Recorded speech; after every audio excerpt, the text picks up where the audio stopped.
What's up guys, hope you're doing good. About a month ago I released this video talking about installing and reviewing the BLTouch on the Ender 3v2. So today I wanted to talk about 1 month of using it, focusing on the good, the bad, and one workaround I've got that really fixes the Achilles heel of the BLTouch.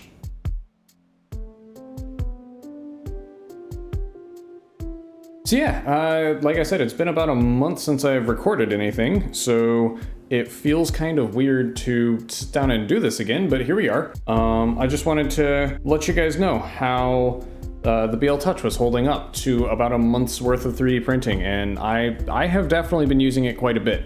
And I can say that my opinion of it pretty much hasn't changed. It is a wonderful product that has completely changed my workflow for 3D printing. I mean, it's gotten to the point now where I can slice something on my computer, throw it on an SD card, walk over there, hit print, and pretty much just let it run. With one exception, there is one really unfortunate problem that it's had, and I've got a workaround for it. But as you can see in this video, occasionally the auto bed leveling will fail, and the BLTouch will be sitting there blinking red, which is good, at least you know it failed. But the problem is that the 3D printer just kind of keeps going. Like it'll just go to everything else it's got on its checklist. It'll go back to the corner and it'll sit there and preheat, and then it'll do like the little string to clear the nozzle, and then it'll just start printing, and nothing is calibrated, which means that you're either, best case scenario, just extruding a whole bunch of random spiderweb mess everywhere, or worst case scenario, you're actually just grinding your nozzle against the print bed and breaking two parts at the same time. Kind of a problem, not very productive, not a huge fan when it does that. That being said, I really wanted a solution that allowed me to be as hands-off as possible, so I crafted this G-code.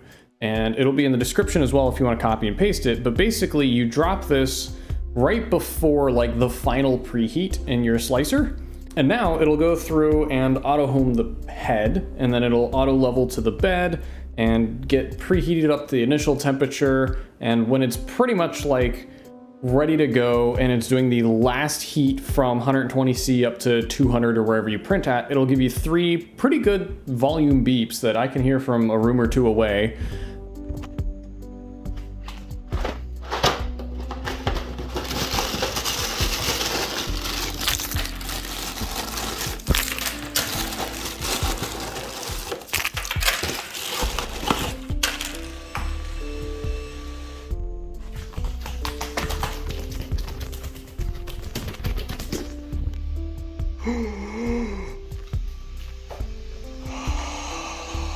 And so that'll give you sort of like a notification, like a, hey dummy, come check on me, make sure we're good. And it works really well. So yeah, at this point, like I said, I pretty much just take something that I've sliced, throw it on an SD card, drop it in the printer, walk out of the room, go do something else, stay kind of close, but wait until I hear the 3 beeps. As soon as it gives me 3 beeps, I walk in. And if the BLTouch is angry or things just don't look right, I don't have the right filament loaded, I don't have enough filament loaded, all that stuff, then I kill it and fix the problem, or just reboot it if it's having issues.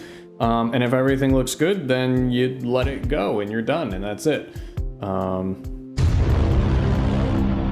Obviously, please supervise your 3D printers at least vaguely, because they have been known to spontaneously combust on rare occasions, and spontaneous combustion is kind of something you want to catch before it gets out of hand. There will not be a video coming on that in case you were curious. Yeah, that's all I've got. Thank you guys so much for watching. I have 2 projects in the works right now. One of them is shoving a lipo into this guy because I am sick and tired of it just eating AAA batteries for breakfast, lunch, and dinner. So that'll be fun. That should be a simple project, and it should be a nice introduction for me to learn how to live stream engineering projects to you guys. That will be happening on Twitch. And then once we're done with that, and I get it like edited into a YouTube video and up here, which should be pretty quick. Like I said, it's more of a proof of concept. Then I'll be moving on to the real bread and butter of this whole thing, which is going to be building a physical radio controller for Microsoft Flight Sim, because that has been an absolute pain to dial in lately. And I feel like I can do a better job. So we're gonna be taking an Arduino and modding it to show up as a game controller and putting all the buttons and dials and switches that you need to operate radios on it. And then we'll also be writing a mod for Microsoft Flight Sim that will tell it what frequencies it's currently on so that it can actually display them on its own screen.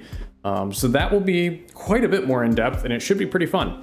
So yeah, definitely give me a follow there if you are interested in catching that. And if you guys want to teach me something, if you know better ways of streaming or recording this, or know at least what you want to see, then by all means come let me know. And if you just want to stop by for the usual video gaming content as well, then you know where to find me. And if I don't catch you guys there, I will definitely be cutting those down into videos and uploading them here, not to my closet, but to my YouTube channel as well. So yeah, anyways, that's all I've got. So I hope you guys have a really good day, and I will catch you in a little bit.